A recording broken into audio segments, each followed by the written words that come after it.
Once upon a time, in a nightclub just at the edge of town, the club manager stepped onto the stage as the house band was rehearsing a new song. The members of the band hated it when Mr. Big showed up to lecture them on how poorly they had been performing. "Shut it down," Mr. Big said over the bass player's microphone, waving the band to stop. "We need to chat, boys," he said, shaking his head. "The last 2 weekends have been some of the worst I've seen since I brought in a house band. I think you guys are getting complacent."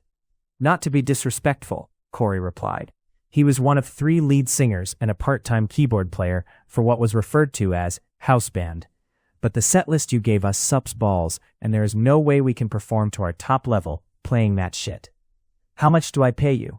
Mr. Big asked, holding up his hands like Jesus Christ. "Enough that you can call yourself professional musicians and not dishwashers, truck drivers, or floor moppers, right? Yes, the money is good, but your choice of music is lame, and we have complained about this many times before. Why can't you let us choose a few songs? Maybe the vibe would improve," Corey asked. "You can't be serious?" Mr. Big replied. "I can't leave the financial health of my business in the hands of string pluckers and bongo bangers. That would be suicide." Seth, the bass player, chimed in. "What you are doing now is financial suicide. Do you talk to the customers? They hate our set list and said it used to be much better before you took over." Mr. Big looked to the stage and back up to Seth. "Which customers are you talking to?" "The ones I chat with love what you guys play and can't get enough of it. I'm planning to add a bunch more of my favorite songs and ditch some of the filler." Ed, the drummer, set his sticks down with a loud thud that disrupted Mr. Big. Mr. Big asked, "What's your problem?" He asked as sardonically as possible. "You don't like my song list either?" Ed replied, "I love your set list. Can't wait to see what else is coming." Corey stepped over to the drum set and snapped at Ed. "You fucking liar. You complain more than anyone. You hate all that 3-chord 70s mindless bullshit music. You've said, and I quote, 'Taking care of business would be burning this place to the ground.'" "Really?" Mr. Big asked. "I'm not subjecting my paying audience to that stoner, death metal crap you play at home. I have standards."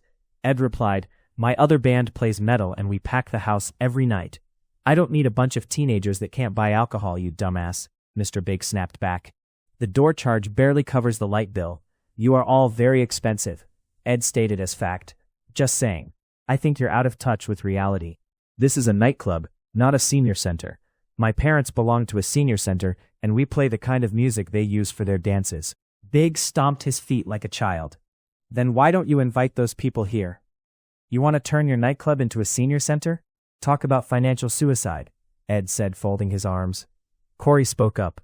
"How about a Kiss night? We all dress up like Kiss and do a 20-song tribute."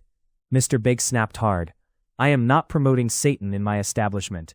I will not have Kiss, Ozzy, Metallica, or any of that satanic music here. Do you understand me?"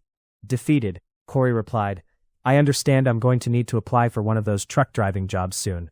This place is on its last leg, and I'm going down with the Titanic." Mr. Big looked down at his phone and said, "I was thinking of installing a karaoke system anyway. Lot cheaper than all of you.